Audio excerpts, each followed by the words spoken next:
Hello, everyone. My name is Raquel, and today we're going to learn some tips on how to facilitate a meeting. I recommend watching how to make an agenda video. That way, you kind of know how these tips will be implemented. So, let's get right into it. So, what you'd like to remember would be facilitation skills will improve over time. So, practice in real meetings. I know it can be scary to conduct your first meeting and you be the facilitator, but it's just going to get better over time and feel more natural. And have your agenda. That way you can track time. The agenda is supposed to have some timestamps. Ideally, that way you can know that you're staying on time and not going over the proposed times. Organizers were informed that you guys were going to be meeting. It's just a way to be professional and courteous and not throwing a oddball to people who didn't realize they'd be in a 2-hour meeting. So, yeah. And the third element would be to know that you are the wrangler.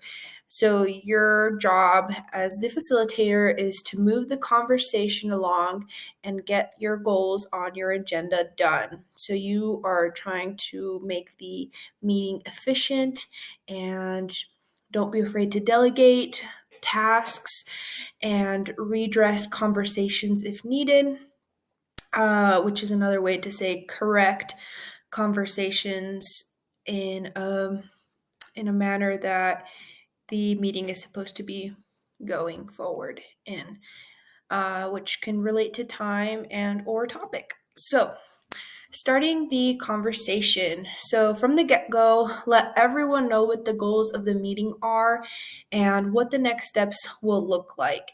That way, people will know this is why I'm here and this is what should happen next time so things aren't up in the air and they can hopefully get more of a sense of belonging and that their time there is needed. What this will look like as getting to know what the goals of the meeting are is can look like just going over the agenda briefly. And secondly, what I like to do is obviously if you have a new team, you're going to need to get to know them. So I usually go with what's your name? Are you part of an organization? Do you go to school around here? That's because Fridays for Future is a youth-oriented movement, so a lot of times they are in school, and then we end with an icebreaker question. What's important to you regarding the climate? Why do you want to organize? Or it can be as simple as, what's your favorite flavor of ice cream? So those are just some icebreaker questions, and I usually follow the name, org, and icebreaker question in that sequence, and that can be followed for each person's turn. This slide is supposed to emphasize having democratic conversation, making sure that everyone's voice is heard.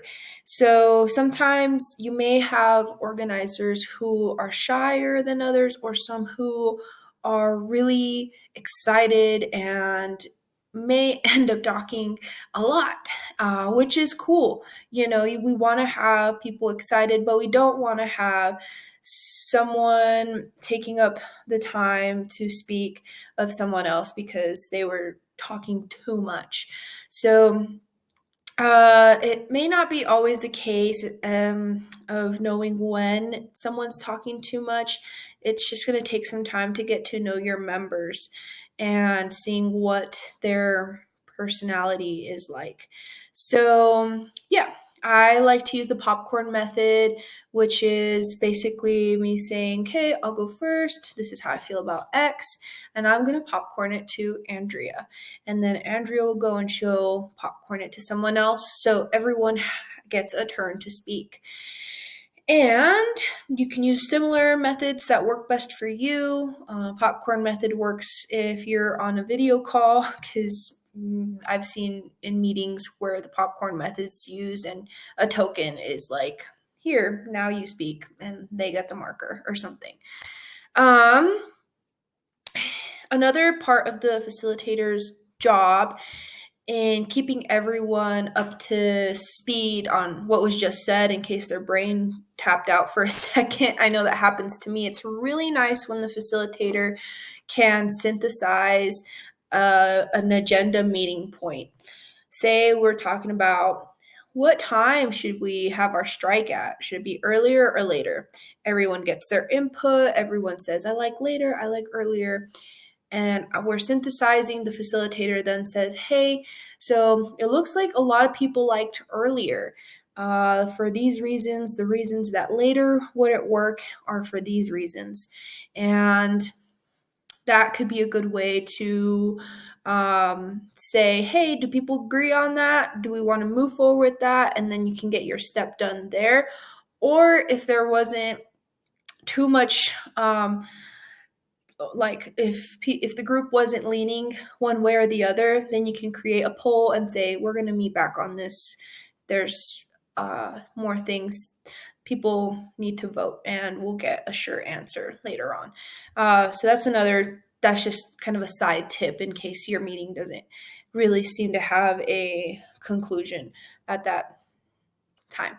So there's that.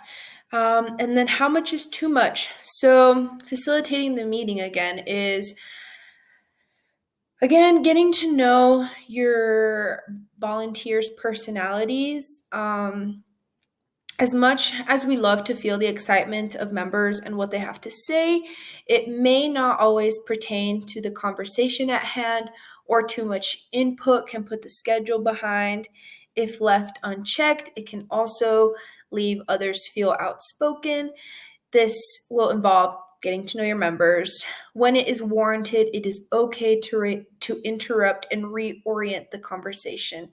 Something I like to say, if it seems like a point's been made over and over and it keeps being repeated, I'm going to say, hey, or if we're just going out of line, out of topic, say, hey, I know this is important.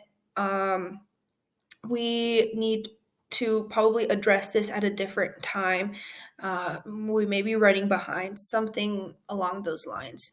So that's part of your job as a facilitator, to wrangle the conversation, be managing the time, and be thoughtful in observing your members, because maybe someone's just saying a lot about a certain aspect, but we really needed to hear it. It's kind of a timing skill, and that's just going to get better as you continue facilitating. After facilitation tips, inform your group of the next steps at the end of your meeting. That way they have an idea of what you guys will be meeting on next time. Give some time for questions and comments at the end of the meeting, and make sure to just tell people that it should pertain to what has happened, or else let everyone know, hey, I'm just going to be talking to them about something else your volunteer may have needed to tell you. That's pretty self-explanatory. And clean up your meeting notes. I like to send the meeting notes out to the whole email list of people who are volunteering. Some may have made it, some may have not. And either way, everyone has access to what was being discussed. And that's it. So thank you guys for watching. My name's Raquel. I'm a climate and racial justice activist. And yeah, have a good day. Bye.